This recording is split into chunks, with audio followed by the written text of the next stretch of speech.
conducting ambushes and moving to contact in the thick jungles of Africa as a way to better prepare for potential future combat scenarios, service officials said.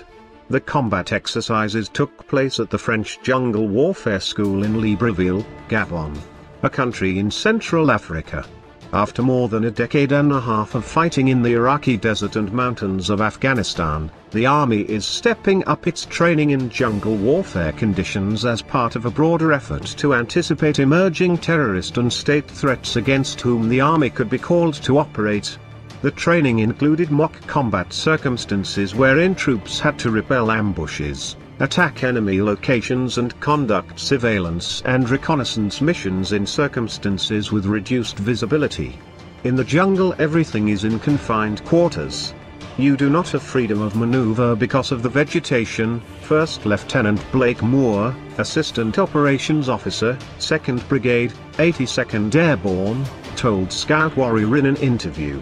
Soldiers participating in the Jungle Warfare School ran through an obstacle courses, confronted various booby traps and practiced specific tactics needed to fight in a jungle environment.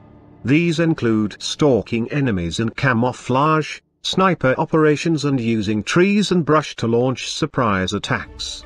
While some infrared sensors might still be able to detect heat signatures through jungle leaves, trees and underbrush, electro-optical sensors and other kinds of visually oriented technologies will operate quite differently in the jungle.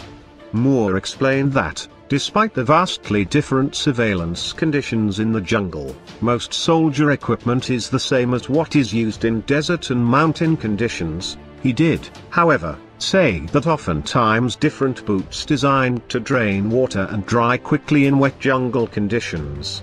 Army soldiers are now conducting operations in Djibouti, Africa and participating with Gabonese paratroopers in international jump exercises simulating forcible entry operations from the air.